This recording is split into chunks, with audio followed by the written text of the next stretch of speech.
हाय दोस्तों, हम आपको अपने चैनल वैंस व्लॉग पर एक मरतबा फिर खुशामदीद कहते हैं। जैसा कि आप सब जानते हैं कि हम आइन प्रोग्राम टेस्ट की तैयारी उर्दू ज़बान में करवा रहे हैं और इस सिलसिले में हमने अब तक 3 वीडियोस बनाई हैं जो कि 30 सवालात पर मुश्तमिल थी और 90 सवालात हमने अब तक मुकम्मल कर लिए हैं। दूसरी जंग अज़ीम से लेकर मौजूदा जर्मनी के जो भी हालात हैं, यूरोप में जर्मनी यूरोपीय यूनियन का हिस्सा है, इस तमाम चीज़ें हम लोग कवर करते आ रहे हैं। और हमने कल की वीडियो में भी हमने कुछ जर्मनी के कौमी निशानात और कौमी तराना किसने लिखा और यूरोपीय यूनियन का हिस्सा जर्मनी कब से बना, ये हमने कुछ सवाल थे जो कवर कर लिए थे। आज इस पार्ट 1 जो कि पहली वीडियो थी हमारी, पहला एक हिस्सा था दूसरी जंग अज़ीम से पहले से लेकर मौजूदा जर्मनी के हालात तक का, आज उसकी ये आखिरी वीडियो है जिसके अंदर कुल 18 सवाल शामिल हैं।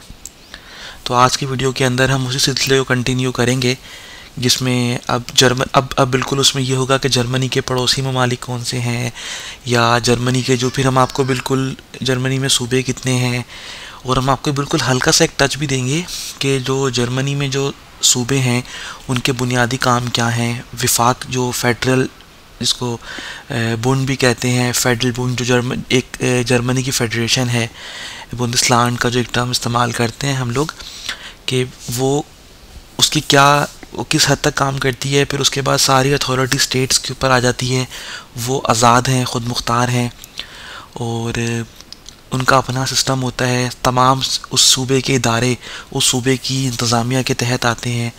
ये हम आपको बिल्कुल थोड़े से 1-2 सवाल इस हवाले से हमने इसमें शामिल किए हैं ताकि जब हम पार्ट 2 की जानिब जाएँ जो कि मखसूस तौर पर जर्मनी के डेमोक्रेटिक सिस्टम, जमहूरी निज़ाम के बारे में है, और जो पार्ट 3 जो कि जर्मन इदारों और जिनके सरकारी इदारों से मुतालिक है, ताकि उससे उन पार्ट्स तक पहुंचने से पहले आपको एक आइडिया हो जाए कि जर्मनी में फेडरेशन किस तरह काम करती है फेडरल लेवल के ऊपर, और स्टेट्स के कुछ बुनियादी काम आपको हम यहाँ बता देंगे ताकि उसके बाद फिर हम बड़ी आसानी से अपना एक हम ग्राउंड बना लें, एक बुनियाद बना लें। फिर उसके बाद हम पार्ट 2 की जानिब जाएंगे जो कि जर्मनी के जमहूरी निज़ाम, इंतखाबी निज़ाम, किस तरह ये लोग अपने मेंबर ऑफ़ पार्लियामेंट को मुंतखब करते हैं, जर्मन चांसलर का इंतखाब है, सदर का इंतखाब है, उस हवाले से चीज़ें होंगी।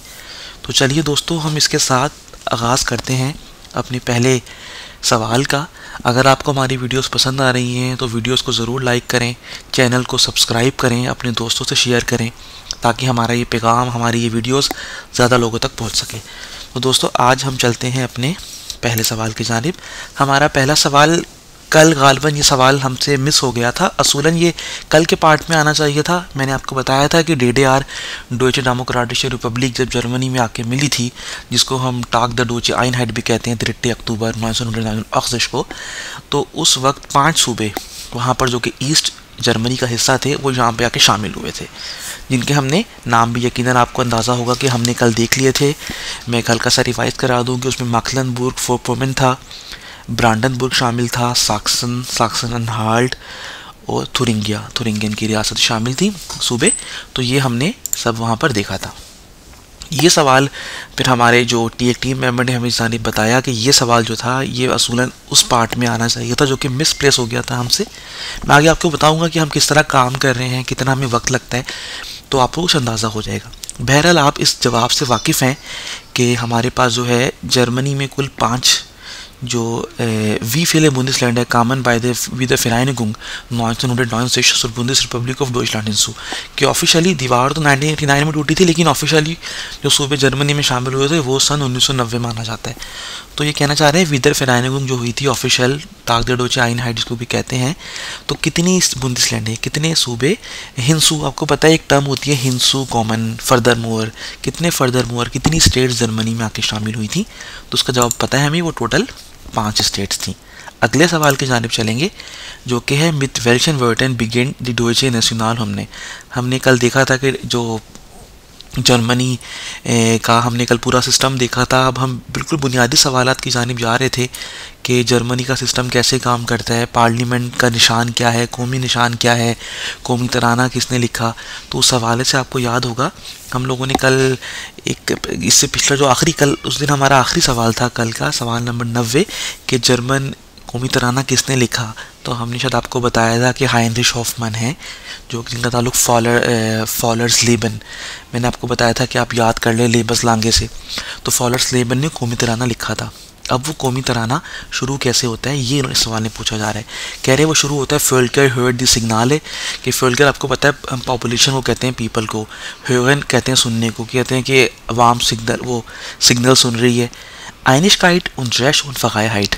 देखें ये जवाब दुरुस्त। आपको पता है जर्मनी में काफ़ी सारे अल्फाज के अंदर जो है हाइट और काइट इस्तेमाल करते हैं। मुगलिश काइट, फरगांगन हाइट, डिफरेंट अल्फाज हैं। तो आप इस तरह ज़हन में रख लें कि जहाँ पर काइट और हाइट इस्तेमाल हो रहा है वो जर्मनी के कौमी तराने के नेशनल हमने जो है नेशनल हमने उन अल्फाज से वर्टन उन अल्फाज से बिगिन शुरू होता है जर्मनी का कौमी तराना। फ्यूडे शोनर गुटे फुंकन के जॉय, फ्यूडे एक टर्म इस्तेमाल करते हैं हम लोग जॉय को, प्लेयर को, खुशी को। शोनर आपको पता है खूबसूरत की टर्म में आता है। और गुटे फुंकन के फुंक आपको पता है सिग्नल, अक्सर सिग्नल्स को हम लोग फुंक कहते हैं, रेडियो फुंक, रेडियो के सिग्नल्स वगैरह, चैनल्स वगैरह। और गोट खुदा को कहते हैं। तो ये कह रहे हैं उसका ये मतलब है कि डॉइचलैंड आइनिक फॉटरलैंड, आइनिक कहते हैं हम लोग जुड़ने को, यूनाइटेड को इस तरह की टर्म के लिए इस्तेमाल करते हैं। तो इसमें जो दुरुस्त आंसर है वो आइनिशकाइट यानी यूनिटी, जिसको आइन हाइट, आइनिशकाइट उन गश्त यानी राइट और जस्टिस का मतलब है उन फ़गाए हाइट और फ्रीडम। तो इसकी ट्रिक याद करने की इस तरह मैंने आपको बताई कि जर्मनी में काफ़ी सारे टर्म्स के अंदर हम लोग हाइट और काइट को इस्तेमाल करते हैं। तो इस तरह आप याद कर लें। कौमी तराना अगर आपने पूरा टेक्स्ट पढ़ना है वो भी ज़रूर पढ़ें, क्योंकि आइनबर्ग टेस्ट का मकसद ही ये है कि आप जर्मनी को अच्छे से जानें। फ़िलहाल इस सवाल के लिए ऐसे याद कर लें जिस ऑप्शन में काइट और हाइट आ रहा है वही ऑप्शन आपका जर्मनी के कौमी तराने का आगाज़ होगा। आइनिशकाइट यानी यूनिटी उन गश्त, जस्टिस या इसको आप कह सकते हैं राइट, कोई भी रेश्त, उन फ़गाए हाइट और फ्रीडम, इससे जर्मनी का कौमी तराना ऑफिशियली शुरू होता है। अगला सवाल, वी फिले बुंदेसलैंडर हार्ड दी बुंदेस रिपब्लिक डॉइचलैंड। कितने सूबे हैं जर्मनी में बुंदेस रिपब्लिक ऑफ डॉइचलैंड के अंदर? मैंने आपको बताया था कि हम शुरू के 300 सवाल बुनियादी कवर करेंगे, उसके बाद 16 जर्मनी के सूबे हैं और 16 स्टेट स्पेसिफिक क्वेश्चंस आएंगे। 10 सूबों के सवाल भी हम कवर करेंगे। तो 16 सूबे हैं, याद कर लें, याद होना भी चाहिए, पता होना चाहिए। तो बेहतर ये होगा कि आप इसको देख लें। 16 सूबे हैं और बाकी हम लोग जब अगली वीडियोस अपलोड करेंगे जिसके अंदर हम लोग 10 सवाल हर स्टेट के कवर करेंगे, तो वो टोटल 160 सवाल होंगे और हर स्टेट के 10 सवाल हैं। तो आपके पास क्या हुआ यहाँ पे टोटल जर्मनी में 16 रियासतें। इस तरह मैं एक्सप्लेन कर रहा हूँ। बहरहाल आपको याद ही करना होगा कि जर्मनी में कुल 16 सूबे मौजूद हैं। अगले सवाल की जानिब चलेंगे। वास इस Kine बुंदेसलैंड the बुंदेस Republic of Deutschland, कि इनमें से कौन सी है जो जर्मनी का सूबा नहीं है? कौन सा नाम ऐसा है जो कि जर्मनी का सूबा नहीं है? देखिए जो जर्मनी में काफ़ी अरसे से रह रहे हैं वो ये कुछ सूबों को तो नाम वैसे ही जानते होंगे। नॉर्थ राइन वेस्टफालिया, जिसको हम NRW भी कहते हैं। मैक्लेनबर्ग फोरपोमेर्न, जो आपको पता है मैक्लेनबर्ग फोरपोमेर्न हमने कल भी देखा था, ये DDR में शामिल था, डोचे डेमोक्रेटिश रिपब्लिक में, ईस्ट जर्मनी में, जो कि बाद में आके वेस्ट जर्मनी में मर्ज हुआ, जो डेनमार्क की बॉर्डर की तरफ लगता है, जिसका कैपिटल श्वेगिन था, हमने देखा था। उसके बाद ये दूसरा ऑप्शन आपके पास कह रहे हैं कि साक्सन एनहाल्ट, हमें पता है ये भी जर्मनी का सूबा है, ये भी हमने कल देखा था, ये भी ईस्ट साइड पे था, जिसका कैपिटल माग्डेबुर्ग था। तो तीनों तो जर्मनी की रियासतें हैं। एल्सास लोथरिंगन, ये जर्मनी की कोई सूबा नहीं है। तो रियासत में सूबा, जर्मनी का कोई सूबा ये नहीं है। ये कोई लैंड क्राइस शायद हो, मुझे अंदाज़ा नहीं, शायद कोई शहर हो, कोई गाँव हो, तो लेकिन बहरहाल ये जर्मनी का कोई सूबा नहीं है। बाकी 3 सूबे आप बाय नेम जानते हैं, हमने ये 2 कल भी एक्सप्लेन किए थे। एक आप वैसे ही जानते होंगे, खासी मशहूर जर्मनी की ये सूबा है। तो ये बहरहाल जर्मनी का कोई सूबा नहीं है। अगले सवाल की जानिब चलेंगे। We fill आइनवुनर hard Deutschland, Germany में टोटल कितने लोग रहते हैं? आइनवुनर से मुराद इनहेबिटेंट्स हैं, पॉपुलेशन है, जिसको रेजिडेंट जो लोग रहते हैं, इसको हम लोग अक्सर बेफोलग्रुम की भी एक टर्म इस्तेमाल करते हैं। तो जो जर्मनी में देखें तकरीबन लगभग ये कहते हैं कि 8 करोड़ के करीब अफराद रिहाइश पजीर हैं, जिसको हम 80 मिलियन 80 मिलियन इंग्लिश में कहते हैं। 1 मिलियन में जो है आपके पास 10 लाख, 10 मिलियन में 1 करोड़ होता है, तो 80 मिलियन में आपके पास 8 करोड़ हो जाएगा। तो कहते हैं कि अंदाज़न तकरीबन 80 मिलियन और mehr als 80 मिलियन जर्मनी में 80 मिलियन यानी 8 करोड़ के लगभग लोग रिहाइश पजीर हैं। अगले सवाल की जानिब चलेंगे। तो हमारा अगला सवाल है कि वास इज़ दी बुंदेसवेर, कि बुंदेसवेर क्या है। डोइचे पोलिसाई है, ये जर्मन की पुलिस है जर्मनी की। आइन डोइचर हाफन, हाफन कहते हैं पोर्ट को या हार्बर को, ये कोई जर्मनी की पोर्ट है। आइनी डोइचे बुर्गर इनिशिएटिव, या फिर ये कोई शहरियों की कोई तंजीम है, कोई शहरियों का कोई इदारा है। बुर्गर इनिशिएटिव कोई शहरियों की कंपेन है, बुर्गर शहरी को कहते हैं, इनिशिएटिव को या कंपेन को कहते हैं, या फिर डोइचे आर्मी है। देखिए ये बहरहाल कुछ जर्मनी की पुलिस को तो पोलिसाई कहते हैं, बुंदेस पोलिसाई। हाफन भी कोई नहीं है ये जर्मनी की पोर्ट वगैरह, कोई ये बुर्गर इनिशिएटिव कोई शहरियों की कंपेन भी नहीं है। आप याद कर लें कि बुंदेसवेर जर्मनी की आर्मी को कहते हैं। बुंदेसवेर याद करने वाली चीज़ है, लेकिन अगर आप थोड़ा तवज्जो से देखें तो आपको समझ आ जाएगा कि पुलिस का नाम भी नहीं हो सकता। हाफन तो नाम से जर्मनी में ब्रेमन हाफन है, या हामबुर्ग साइड पे इनकी हाफन है। पोर्ट्स वगैरह की जो साइड लगती हैं और भी कई पोर्ट्स होंगी। बुर्गर इनिशिएटिव भी नहीं है कोई। बुंदेसवेर से मुराद आपके पास अगर आप एग्जैक्टली देख लें तो इसका मतलब आपके पास जर्मनी की आर्मी है। इसको ये बहरहाल ये याद करने वाली चीज़ ही होती है। अगर आपने कभी देखा हो, अगर किसी को पता हो, तो वेर अक्सर हम लोग डिफेंस को कहते हैं, तो डिफेंड करने को, डिफेंस को के लिए इस्तेमाल होता है। तो उस लिहाज से ये आप कह सकते हैं कि ये बुंदेस डोइचे आर्मी है। तो इसके साथ ही हम लोग चलेंगे अपने अगले सवाल की जानिब, जो कि हमारे पास है वस हार्ट जेडस डोइचे बुंदेसलैंड। हर बुंदेसलैंड जो हर सूबा है जर्मनी का, उसके पास एक चीज़ है मखसूस जो कि हर सूबे का हिस्सा है। वो क्या है? देखें जर्मनी हमने देखा था एक बुंदेसलैंड है, एक फेडरेशन है 16 सूबों की, और उसमें क्या है हर सूबा एक लिहाज से ख़ुद मुख्तार भी है। हर सूबे का अपने इदारे हैं, अपना सिस्टम है, अपना तालीमी निज़ाम। अगरचे तालीमी पॉलिसी कंट्रोल होती है, उसके बावजूद भी सूबों के कंट्रोल में तालीम का निज़ाम है। इसके अलावा सिक्योरिटी का निज़ाम है। उनके फिर अपने जो उनके सरकारी इदारे हैं वो सूबे के अंडर आते हैं। सूबे का अपना एक सरबराह, जिसको हम लोग वैसे तो चीफ़ मिनिस्टर भी कहा जाता है, आपको पता होगा, और जर्मनी में उसको सूबे के सरबराह को मिनिस्टर प्रेसिडेंट कहा जाता है। आगे सवाल आएगा ये। और लेकिन जब कुछ स्टेट्स जो हैं या कुछ जो आपके पास सूबे हैं वो कन्फेडरेशन से रहते हैं, एक फेडरेशन के अंदर रहते हैं, तो उनकी कुछ चीज़ें जो हैं विफाक फेडरल से कंट्रोल होती हैं। देखिए ये कहते हैं कि हर बुंदेसलैंड का, हर एक सूबे का आइने आइगन आउसन मिनिस्टर, आउसन कहते हैं बाहर, इस तरह से याद रख लें फॉरेन मिनिस्टर, जो अमूर खारजा, जो खारजी अमूर का कह रहे हैं, हर स्टेट का अपना फॉरेन मिनिस्टर है। देखिए ये मुमकिन नहीं हो सकता। फॉरेन मिनिस्ट्री एक मुल्क की होती है जो कि दूसरे मुल्क से कम्युनिकेशन के लिए, उनसे ताल्लुकात बेहतर करने के लिए इस्तेमाल होती है। खारजा पॉलिसी कहते हैं। हर सूबे की जर्मनी की अपना कोई ऐसा नहीं है कि उनका अपना वज़ीर ख़ारजा हो। आइने आइगने वेरुम की उनकी अपनी करेंसी है, नहीं, पूरे जर्मनी में यूरो इस्तेमाल होता है। कभी भी चाहे जर्मनी हो या कोई भी फेडरेशन हो, वहाँ पर कभी भी ऐसा नहीं होता कि अलग अलग सूबे हैं तो उनकी करेंसी अलग होगी या उनका अपना वज़ीर ख़ारजा होगा। ये चीज़ें विफाक से, फेडरल से, सेंट्रल से कंट्रोल होती हैं हमेशा। इस तरह आर्मी, जो मुल्क का दिफाई निज़ाम है, वो भी आपके पास सेंट्रल से ही कंट्रोल होता है। आर्मी सेंट्रल से ही आती है। लेकिन हाँ, आइगने रगीरुम कहते हैं गवर्नमेंट को। तो आपके पास क्या है, हर सूबे की जर्मनी में एक अपनी गवर्नमेंट है, और ये हर मुल्क में भी होता है। हर सूबे की अपनी एक स्टेट कैबिनेट होती है, उस सूबे का वज़ीर आला, उसके वज़रा होते हैं। ये तो हर मुल्क में कॉमन है, और यही सूरत जर्मनी में भी है कि हर सूबे की अपनी आर्मी हो, ये गलत है, अपनी करेंसी हो, अपना खारजा, ममूर खारजा या वज़ीर खारजा हो, खारजा अमूर का माहिर कोई हो, नहीं, गवर्नमेंट अपनी है सबकी। ये बात इस बहरहाल दुरुस्त है। अगले सवाल की जानिब चलेंगे, जो कि है we वर्देन the रेगेरुंग शेफिन the माइसन बुंदेसलैंड and Deutschland गेनांट। जो जर्मनी के ज़्यादातर सूबे हैं उनका गवर्नमेंट का एक सरबराह होता है, जिसको हम लोग अपने हुर्फ़ आम में चीफ़ मिनिस्टर या वज़ीर आला कहते हैं। तो रेगेरुंग शेफ वज़ीर आला, या अगर कुछ लोग इंडिया के देख रहे हैं शायद उसको मुख्यमंत्री कहा जाता है, जो आपके एक सूबे का सरबराह होता है। तो कह रहे जर्मनी में कैसे जाना जाता है उसको? एसटी मिनिस्टर की वो पहला मिनिस्टर है, या उसको प्राइम मिनिस्टर के तौर पे जाना जाता है, या सेनेटोर, इसको सेनेटर कहते हैं, सेनेटोर, सेनेटोरिन? नहीं, आप याद ही कर लें, ये नोट भी कर लें कि जो आपके सूबे का सरबराह है, सूबे का जो वज़ीर आला या चीफ मिनिस्टर है उसको जर्मनी में मिनिस्टर प्रेसिडेंट कहा जाता है।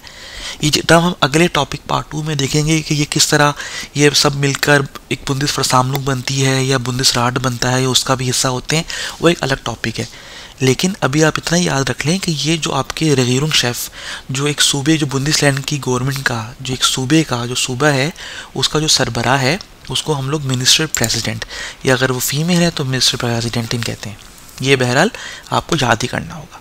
अगले सवाल पे चलेंगे। द डॉइचे स्टार्ट हट फीलिया aufgaben कि हर जो जर्मनी का सूबा है उसके बहुत से काम है। वेल्चे aufgabe gehört dazu, उन एक कौन सा काम इनमें से उनका हिस्सा है। ये अबाउट इस्तखासर उन शूलन, मैंने आपको बताया जो तालीम का निज़ाम है, जो इंफ्रास्ट्रक्चर है, वो सूबे का अपनी ज़िम्मेदारी है। उनको विफाक से फ़ंड मिल जाएंगे लेकिन काम वो सूबे को खुद मुख्तार सूबे हैं, उनको खुद से काम करना होगा। ये जवाब दुरुस्त है। एयर फरकाउफ लेवेंस मिडल उन क्लाइडुंग कि वो कपड़े बेचते हैं, कपड़े बेचने का काम है उनके पास, या फिर खाने पीने की अशिया लेवेंस मिडल बेचते हैं। लेकिन ये काम जो है ये प्राइवेट मार्क ऑफ होती हैं, कुछ मार्केट्स होती हैं, वो ये काम करती है। प्राइस कंट्रोल ज़रूर आपका सूबा करता है कि वो चेक एंड बैलेंस रखा जाता है, लेकिन बहरहाल सूबे की हुकूमत या सूबे की जिम्मेदारी नहीं होती कि वो खुद से उस तमाम दुकानों, उनकी दुकानें सरकारी दुकानें हों वहाँ पर वो कपड़े बेचें, सरकारी दुकानें हों जहाँ पर खाने पीने का सामान बेचें, ऐसा नहीं है। प्राइवेट मार्केट्स होती हैं, यहाँ पे काफ़ी चेंज है, आपको पता है जर्मनी के अंदर, जो कि हर सूबे में है। तो बहरहाल ये सूबे का काम नहीं है। ये कहते हैं सूबा फरसोक्ट आले आइनवोनर और आइनवोनर इन कोस्टनलोस बिसाइटुंगन के जो हर जो सूबे का ये काम है कि वो तमाम शहरियों को, मर्द हजरात को मुफ्त में अखबारात तकसीम करें। देखिए ये भी काम सूबे का नहीं है। प्राइवेट पब्लिकेशंस हैं, लोग कुछ प्राइवेट अखबार हैं, लोग ख़रीदते हैं। ये सूबे की जिम्मेदारी नहीं है कि वो मुफ्त में जो है अखबार बांटे। या फिर एयर प्रोड्यूसिएट आउटोस उन बसें कि वो गाड़ियाँ बनाएं और बसें बनाएं, ये भी सूबे की जिम्मेदारी है। ये भी जिम्मेदारी नहीं है। ये काम भी सारा कहाँ पे प्लांट लगाना है और किस मुल्क से मुआहदा करना है, ये सब सेंट्रल से कंट्रोल होता है। लेकिन सिर्फ जो सूबे की अपनी जिम्मेदारी है वो है कि वो जो सड़कों का निज़ाम है उस सूबे के शहरों में, या जो स्कूल का सिस्टम है, तालीमी निज़ाम है, या दूसरे बेहोड़ों के जो काम है वो उस सूबे का, या उसके अगर आप सूबे से नीचे आ जाएं तो म्यूनसिपल गवर्नमेंट, हम ये देखेंगे आने वाले टॉपिक्स में, कम्यून सिस्टम कहलाता है। ये उनकी जिम्मेदारी जो आपके पास इस्तिगासन रोड्स बनाना या आपके पास स्कूल बनाना, ये काम है वैसल में स्टेट का, ना कि कपड़े और खाने पीने की चीज़ें बेचना, लोगों को मुफ्त अखबार देना, बस बनाना, गाड़ियाँ बनाना। ये उनका काम है जो आवाम की बहबूद के काम है। स्कूल हो गया, सड़कें हो गई, ये बराह रास्त सूबे का काम होता है। अगले सवाल की जानिब चलेंगे। द डॉइचे स्टार्ट हट फीलिया aufgaben, हर सूबे के बहुत से काम है। तो वेल्शे aufgabe gehört nicht dazu, इनमें जो कौन सा काम है जो उनका नहीं है। एयर बिजाल्ट फॉर आले स्टार्स अनगेहोगन उर्लाउब राइजन, कह रहे हैं कि वो जितने स्टार्स अनगेहोगन हैं, कि जितने भी शहरी हैं, जितने भी रहने वाले हैं, उनको वो लोग उर्लाउब राइजन जो वो लोग छुट्टियों में उर्लाउब में घूमने जाते हैं उसके लिए बिजाल्ट पैसे देते हैं। देखिए ये स्टेट का काम नहीं है। ये आपने खुद अगर उर्लाउब करनी है पैसे बचाएं और छुट्टियों पर जाएँ। आजकल तो कोरोना एहतियात करें, जब हम ये वीडियो बना रहे हैं कोरोना फैला हुआ है तो फ़िलहाल तो एहतियात करें, लेकिन ये स्टेट की जिम्मेदारी नहीं है, ये आपकी अपनी जिम्मेदारी है। हाँ, किंडरगार्टन जो बच्चों का एक माहाना वजीफ़ा है वो स्टेट की जिम्मेदारी बनता है। एयर इंटरेस्टेड म्यूज़ियम, जो म्यूज़ियम है उनकी सपोर्ट, उनकी देखभाल, उनकी तज़ीनो आराइश, ये काम स्टेट का है।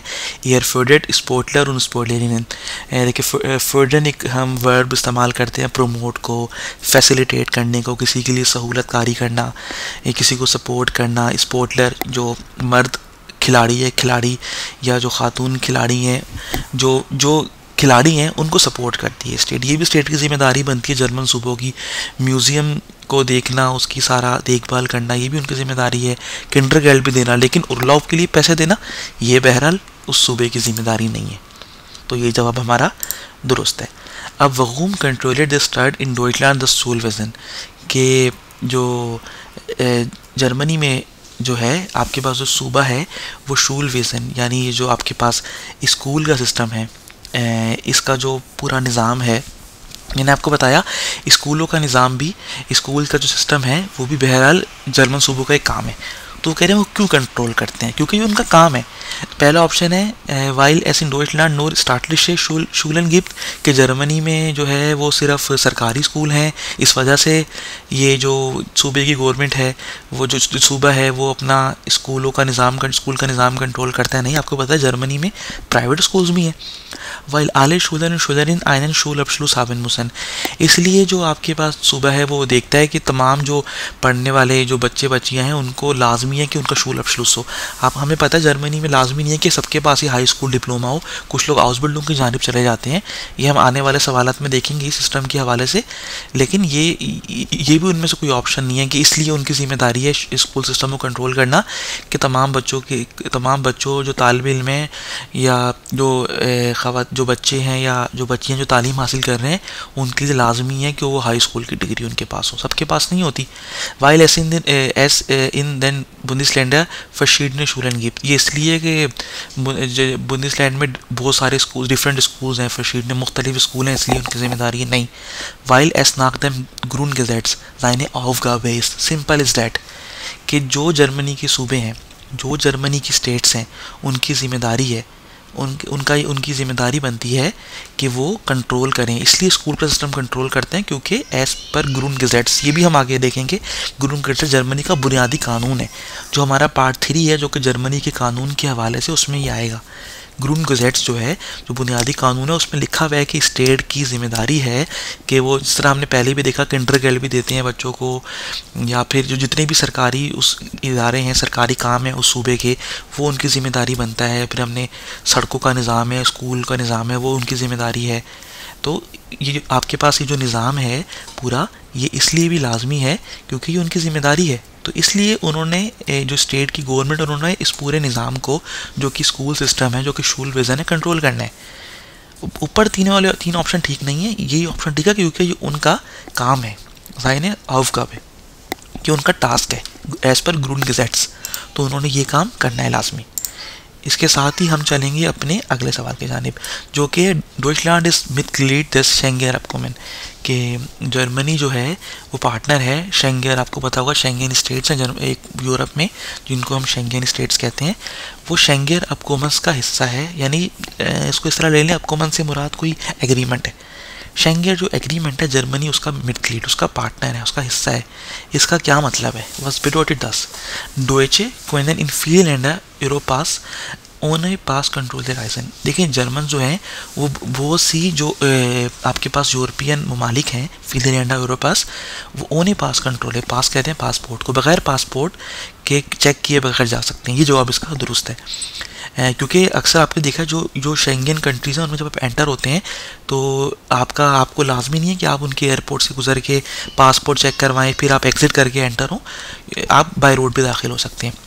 या कह रहे हैं उसका मतलब ये आले मेंशन कोने उन्हें पास पर्सोनल कंट्रोल इन डॉइचलैंड आइन राइजन के तमाम जो लोग हैं, तमाम लोग आले मेंशन, तमाम जितने भी लोग हैं वो पूरी दुनिया से आले मेंशन कोने उन्हें पर्सोनल कंट्रोल इन डॉइचलैंड आइन राइजन के बगैर किसी वो पर्सनल चेक के, पर्सन कंट्रोल के जर्मनी में आ सकते हैं। देखिए पर्सनल कंट्रोल होता है बॉर्डर्स के ऊपर, बाज़ दफ़ा आपका ऑफिन थार्ड आपका कार्ड देखा जाता है, तो ये आंसर दुरुस्त नहीं है कि तमाम लोग बगैर किसी पर्सोनल कंट्रोल के जर्मनी में आइन राइजन जानी आ सकें, ये जवाब दुरुस्त नहीं है। डॉइचे कोनेन उन्हें पास कंट्रोल है इन जेडस लैंड राइजन के, जो जर्मन जो है वो बगैर पास कंट्रोल के तमाम कंट्रीज़ में जा सकते हैं, ये जवाब भी दुरुस्त नहीं है। कुछ मखसूस कंट्रीज़ हैं, आपको पता ही है, जो कि शेंगन का हिस्सा है। डॉइचे कोनेन इन जेडम लैंड मिड देम यूरो बेजालन, या फिर हर कंट्री में जो है वो यूरो से पेमेंट कर सकते हैं जर्मन। इसका मतलब ये शेंगन का, हमें शेंगन का सिंपल मतलब पता है कि ये आसानी के लिए जर्मन लोगों के लिए कि वो लोग बहुत सारे ममालिक में बगैर वीज़े के, बगैर पास कंट्रोल लेके जा सकते हैं, जो कि शेंगन का हिस्सा है, या उनको बाज़ ममालिक के वीज़ा नहीं चाहिए। लेकिन कह रहे हैं कि तमाम लोग जर्मनी में बगैर किसी कंट्रोल के आ जाएँ, पासपोर्ट बेशक चेक ना हो दूसरे शेंगन ममालिक का, लेकिन पर्सनल कंट्रोल होता है, चेक ज़रूर होता है। या डॉइचे कोनेन उन्हें पास कंट्रोल है कि वो तमाम मुल्कों में जर्मन्स बगैर पासपोर्ट के जा सकते हैं, ये इसका मतलब ही नहीं है। ना इसका मतलब ये है कि तमाम मुल्कों में वो यूरो से पे करेंगे, तमाम ममालिक में। दुरुस्त जवाब ये है कि जो जर्मन्स हैं वो बहुत सारे ममालिक में, जो कि यूरोप की काफ़ी सारी जो कि शेंगन का हिस्सा है, उसमें बगैर पासपोर्ट कंट्रोल के, कि पासपोर्ट चेक हो, एयरपोर्ट पे प्रॉपर वीज़ा लगा है कि नहीं, ये उसका एडवांटेज है। बाकी अगर आप 3 ऑप्शन खुद से भी देखें तो लॉजिकली वो करेक्ट लगते ही नहीं है कि आले मेंशन कोई उन्हें पास पर्सनल कंट्रोल इन डॉइचलैंड राइजन कि तमाम लोग जर्मनी में आ जाएं और उनको कोई कंट्रोल ना करे, चेक ना करें। बहरहाल ये मुमकिन नहीं है। या डॉइचे कोई उन्हें पास कंट्रोल इन जेडसलैंड राइजन के जर्मनी बगैर, आपको पता है कुछ ममालिक के लिए वीज़ा भी चाहिए होता है, पासपोर्ट भी चेक करवाना पड़ता है जर्मन को। या जर्मन हर मुल्क में जो है वो यूरो के अंदर पेमेंट कर सकते हैं। ये भी इसका दुरुस्त जवाब नहीं है। दुरुस्त जवाब इसका सिर्फ पहला वाला ही है। तो देखिए ये जवाब हमारा इसका दुरुस्त है। इसके साथ ही हम चलेंगे अब अपने अगले सवाल की जानिब, जो कि है वेल्शेस लैंड इस आइन नाखबार लैंड फॉन डॉइचलैंड। जर्मनी का पड़ोसी मुल्क कौन सा है? देखिए मैं आपको एक छोटी सी वजाहत कर दूं कि एग्ज़ाम में आपके पास इस तरह मैप नहीं आता, मापे नहीं आता, वो आपको डायरेक्ट याद करना पड़ेगा कौन कौन से ममालिक जर्मनी के पड़ोसी हैं। हमने सिर्फ इस पहले सवाल के अंदर ये मैप इसलिए लगाया है ताकि हम आपको थोड़ी सी वजाहत कर सकें कि जर्मनी के पड़ोसी ममालिक किस तरह नज़र आते हैं, कौन कौन से पड़ोसी ममालिक हैं, ताकि एक बार आप मैप देख लें। सवाल में एग्ज़ाम में मैप नहीं आएगा और इसके अलावा अगले सवालों में भी हम मैप शामिल नहीं करेंगे। सिर्फ पहले सवाल में आपकी आसानी के लिए हम लोग शामिल कर रहे हैं। आपको हम बिल्कुल थोड़ी सी एक वजाहत कर दें इसके अंदर, उसके बाद हम आगे चलेंगे। देखिए जर्मनी के अगर आप देखें जो इनके जो पड़ोसी ममालिक हैं वो यहाँ पे नज़र आ रहे हैं। अब लेकिन किस तरह नज़र आ रहे हैं थोड़ी सी मैं वजाहत कर दूँ। देखिए हम आम तौर पे जब भी डायरेक्शंस को देखते हैं कि नॉर्थ में क्या है, ईस्ट में क्या है, साउथ या वेस्ट में क्या है, तो एक जेड बनाते हैं। आपको पता होगा अक्सर हम लोग न्यूज़ की एक टर्म इस्तेमाल करते हैं, ख़बरें, तो उनको बुनियादी तौर पे उससे भी आप नॉर्थ, ईस्ट, वेस्ट और साउथ ही सपोज करते हैं। तरीका क्या होता है कि आपने एक जेड बनाना है। देखिए मैं जेड बना रहा हूँ, मैं यहाँ से शुरू हुआ, जेड का एक कोना यहाँ पर था नॉर्थ, यहाँ पर आया ईस्ट, यहाँ पर आऊँगा तो वेस्ट और यहाँ पर आ जाऊँगा तो क्या बन जाएगा साउथ। आपने एक उल्टा जेड बनाना है। देखें ऐसे ये और ये मैंने जेड बनाया। मैंने ऐसे करके सीधा जेड नहीं बनाया, मैं यहाँ से शुरू हुआ, इसको न्यूज़ कहते हैं, नॉर्थ फिर ईस्ट फिर यहाँ पर वेस्ट और साउथ। ये देखिए जेड का एक कोना नॉर्थ है, दूसरा ईस्ट है, तीसरा वेस्ट है और चौथा साउथ है। तो यहाँ से ये बात वाज़ेह हो रही है कि ये नॉर्थ साइड है। जर्मनी की नॉर्थ साइड पे डेनमार्क बॉर्डर में आता है। देखिए डेनमार्क का मुल्क यहाँ पर वाज़ेह है। बाकी ओजे नॉर्डजे जो इनके बाकी समंदर या बहर वगैरह आगे जाके आएंगे वो बहरहाल कोई मुल्क नज़र नहीं आ रहा। डेनमार्क नॉर्थ में, नॉर्थ से हम आ गए, अगर आप गौर से देखें तो हम यहाँ पर ईस्ट की तरफ आ गए। ये ऐसे बनता है, नॉर्थ से आए हम ईस्ट। तो ईस्ट में अगर आप गौर से देखें, एक कंट्री आपके पास पोलैंड और एक कंट्री आपके पास चेचियन इसको मिक्स ना कीजिएगा। ये जर्मनी में अक्सर इसको जो नए होते हैं, इस तरह मुझे भी अक्सर मसला होता था, चेचियन कह दिया करता था। ये चेक रिपब्लिक को डोइच में चेचियन कहते हैं। तो नॉर्थ में हम शुरू हुए थे, दोबारा एक बार देखिए हमने जेड बनाया, ये हमारा जेड है। नॉर्थ में आपके पास डेनमार्क है, हम नॉर्थ से आ रहे हैं किस जानिब, ईस्ट की जानिब आ रहे हैं। हम ईस्ट में आए तो ईस्ट में पोलैंड और चेक रिपब्लिक जर्मनी के ममालिक थे। आपको पता है ईस्ट के बिल्कुल अपोजिट क्या होता है, वेस्ट, मशरिक मगरिब, और ये नॉर्थ शुमाल था तो इसके अपोजिट क्या होगा, जनूब। हम इस जानिब भी आएंगे। नॉर्थ में डेनमार्क था, ईस्ट में हमें दिखे कंट्री पोलैंड और चेक रिपब्लिक। अब हम अपना जेड बनाते हुए नॉर्थ से ईस्ट पे आए, अब ईस्ट से हम आ गए उसके अपोजिट वेस्ट पे। और वेस्ट में अगर आप देखें तो हमारे पास यहाँ नीदरलैंड मौजूद है, बेल्जियम मौजूद है और हमारे पास फ्रैंकराइच फ्रांस मौजूद है और हमारे पास लुक्सेमबुर्ग भी मौजूद है। अच्छा ये मुख्तलिफ है, ये आपके पास जो फ्रांस और लुक्सेमबुर्ग हैं ये अगरचे आपके पास वेस्ट में आते हैं, लेकिन कुछ लोग कहते हैं नॉर्दर्न साइड पे हैं तो नॉर्थ वेस्ट में है, मतलब नॉर्थ वेस्ट है इनफैक्ट वेस्ट में ही, लेकिन ये नॉर्थ वेस्ट में लुक्सेमबुर्ग और फ्रांस आते हैं। और आपके पास जो इसको आप इस तरह समझ लें कि आपके पास जो साउदर्न वेस्ट है उसमें आपके पास नीदरलैंड और बेल्जियम आ रहे हैं। तो हम चले थे नॉर्थ से डेनमार्क आया, ईस्ट में हमारे पास न्यूज़ NEWS आपके पास नॉर्थ पे डेनमार्क आया, ईस्ट में आपने देखा पोलैंड और चेक रिपब्लिक आ गए, वेस्ट में आपने देखा नीदरलैंड, बेल्जियम, लुक्सेमबुर्ग और फ्रांस आ गए। और अब हम आ गए बिल्कुल इसकी साउदर्न साइड पे जो कि बिल्कुल नॉर्थ के अपोजिट था। और साउदर्न साइड पे हमें क्या नज़र आए, दो ममालिक चॉइस यानी स्विट्ज़रलैंड और ऑस्ट्रिया यानी ऑस्ट्रिया। तो कुल मिला के हमने जर्मनी के पड़ोसी ममालिक देख लिए।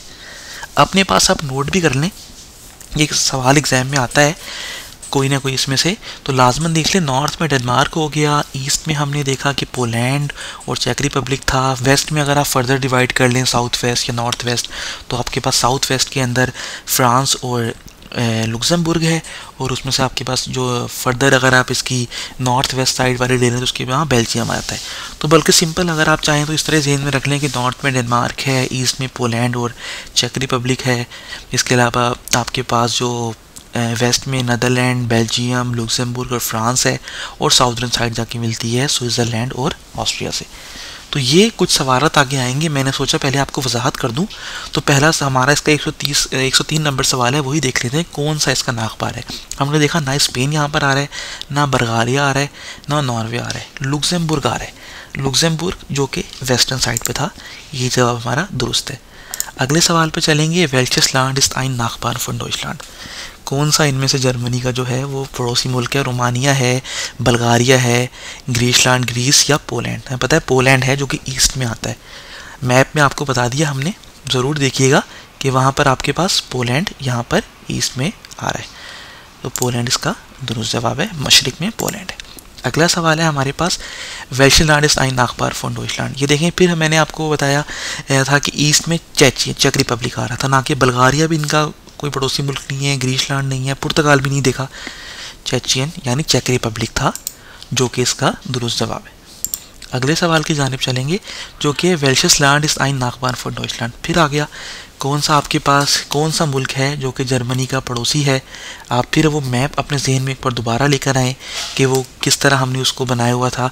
तो ये पूछ रहे हैं कि उसमें हंगरी था, उंगागन कहते हैं उसको, हंगरी नहीं था, पुर्तगाल भी नहीं था, स्पेन भी नहीं था, श्वाइज स्विट्ज़रलैंड था उसके अंदर। हमने देखा था साउदर्न साइड पे दो ममालिक आ रहे थे आपके पास, श्वाइज यानी स्विट्ज़रलैंड और ऑस्ट्राइच यानी ऑस्ट्रिया। तो ये जवाब इसका दुरुस्त है।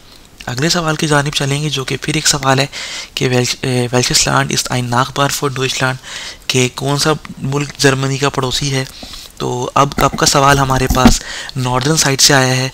फिनलैंड नहीं है, नॉर्वे नहीं है, स्वीडन नहीं है, स्वीडन, डेनमार्क, नॉर्दर्न साइड से डेनमार्क इनका पड़ोसी है, ये हमने अभी देखा था।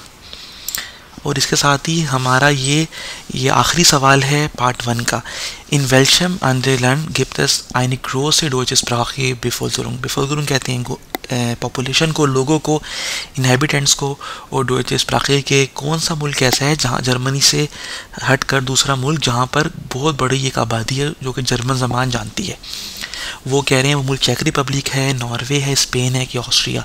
जो लोग जर्मनी के मोहल्ले वकूस से वाकिफ़ हैं, जो ऑस्ट्रिया ट्रैवल कर चुके हैं, जो स्विट्ज़रलैंड ट्रैवल कर चुके हैं, वो जानते हैं कि स्विट्ज़रलैंड और ऑस्ट्रिया वो कंट्रीज़ हैं जहाँ पर ऑस्ट्राइच एक ऑप्शन यहाँ पर दिया हुआ है जहाँ पर जर्मन बोली और समझी एक बड़ी तादाद में जाती है। तो उसका जवाब है ऑस्ट्राइच। और देखिए ये जवाब हमारा इसका दुरुस्त है। तो दोस्तों इसके साथ ही हमारा जो पार्ट 1 था जिसमें हमने दूसरी जंग अजीम से पहले जर्मनी के हालात और आज जर्मनी यूरोपीय यूनियन का हिस्सा है, पड़ोसी ममालिक कौन से हैं, करेंसी के हवाले से सब चीज़ें हमने आपको बता दी। ये हमारा पहला हिस्सा मुकम्मल हुआ। दूसरा हिस्सा जर्मनी के इंतखाबी निज़ाम और जमहूरी निज़ाम, इलेक्शन सिस्टम, डेमोक्रेटिक सिस्टम के हवाले से होगा, जिसकी वीडियोस भी हम जल्द लेकर आएंगे। तो इसके अलावा मैं आपसे कुछ एक दो बातें भी करना चाहूँगा।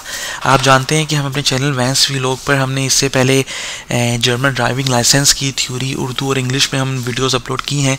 उर्दू की सीरीज़ मुकम्मल हो चुकी है, जबकि जो इंग्लिश की सीरीज़ है वो अभी जारी है। हमने फारशुल कार्ड जो कि एक मशहूर मारूफ लर्निंग सिस्टम है, हमने उनके ताउन से ये सीरीज़ मुकम्मल की थी। अब इसके अलावा हमें देखें बहुत सी हमने प्रोजेक्ट्स पे हम लोग काम कर रहे हैं, आने वाले दिनों में भी मज़ीद प्रोजेक्ट्स पे काम करेंगे। तो इस वजह से हमारे पास जो है काफ़ी सारा काम फैला हुआ है जो हमने करना होता है।